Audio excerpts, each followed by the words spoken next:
Rawteur, in the world of House of the Dragon, even the smallest decisions can have massive consequences. That's something George R.R. Martin reminds us of in his now deleted post from September 4th, Beware the Butterflies. It's a post filled with his thoughts on the show, changes from Fire and Blood, and how these seemingly minor alterations can have profound effects on the storyline. I'm going to break down his take on season 2 of House of the Dragon, specifically focusing on the blood and cheese sequence and what might be missing in future seasons. George R.R. Martin is no stranger to voicing his thoughts on the adaptations of his work, and in this case, he praises the direction, writing, and acting in the opening episodes of season 2. But he's not without critique, particularly when it comes to the changes made in the blood and cheese scene. Via his post, we'll be able to explore not only Martin's thoughts, but also what these changes might mean for the show's future. Let's take a closer look at the butterflies Martin warns us about and the potential ripple effects on the show. In his blog, Martin highlights the brutal blood and cheese scene, a sequence in which Helaena is forced to choose which of her sons will die as revenge for the death of Lucerys. In Fire and Blood, this is a heartbreaking moment where Helaena shows tremendous courage by offering her own life to save her children. However, in House of the Dragon, the adaptation shifts this. There's no Maelor, the younger son, and instead of offering her life, Helaena offers a piece of jewelry to appease the assassins. This change has split fans down the middle. Book readers, as Martin notes, felt underwhelmed, expecting the gut-wrenching Sophie's Choice moment, while casual viewers found the scene horrifying enough, without the added complexities. Both critics and fans have noted that while the sequence was powerful on screen, something felt lost. The absence of Maelor and the choice between her sons removed the emotional depth that makes the scene so unbearable in the book. As reported by Entertainment Weekly, one of the successes of the show has been its ability to keep the tension high, but changes like this risk sacrificing the deep moral dilemmas that define the Dance of the Dragons. Martin himself expresses regret about this choice, as it lessens the cruelty and psychological horror of Blood and Cheese's actions. Martin digs deep into the implications of Maelor's removal from the story. For the showrunners, this decision was partly practical. Another child actor would complicate production schedules and add to budget constraints. But Martin is clear about the potential consequences. Maelor's absence from this episode sets off a series of changes that affect not only this scene, but ripple across future seasons. One of the most striking consequences of removing Maelor is the loss of the Bitterbridge scene, a pivotal moment in Fire and Blood. Sir Richard Thorne's failed attempt to smuggle Maelor to safety ends in tragedy when a mob rips the young prince to pieces.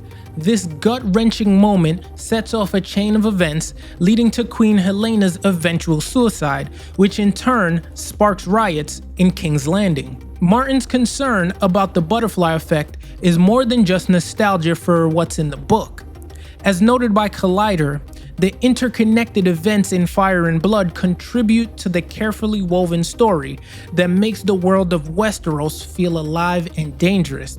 Cutting out Maelor not only removes key dramatic moments, but also weakens character motivations and emotional stakes, especially when it comes to Helena's tragic arc.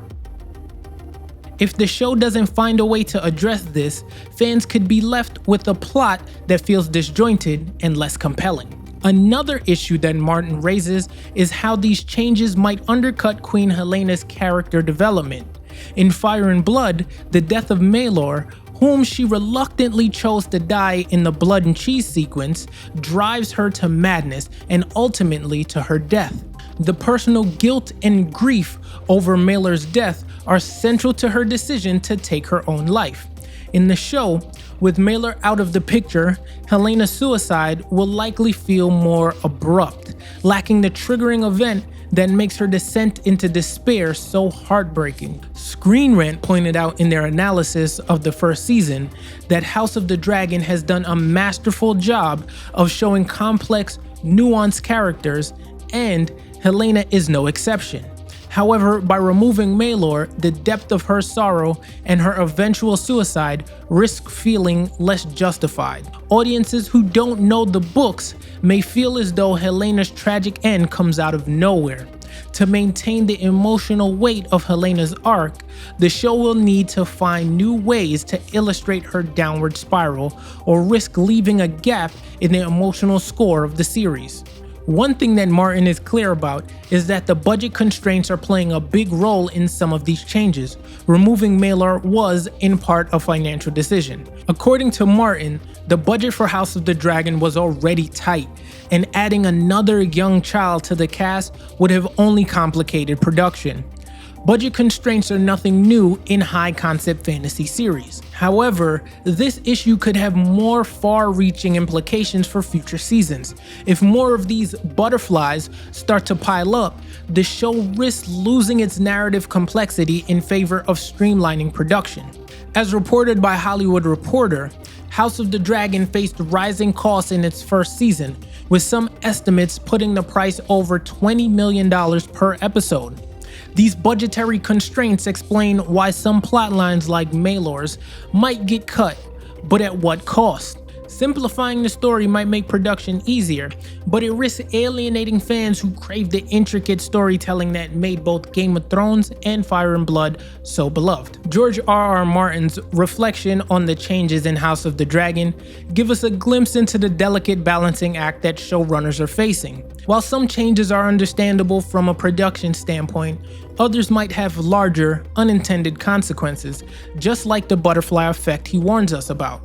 The blood and cheese sequence was brutal, but softening it and removing Maelor, the show could lose much of its emotional and narrative depth in future seasons. The question now is, how will these changes affect the broader arc of the Dance of the Dragons? What do you think about these changes? And do you agree with George R.R. Martin's concerns about the butterfly effect? Let me know in the comments below. And don't forget to like and subscribe for more deep dives into the world of Westeros and beyond.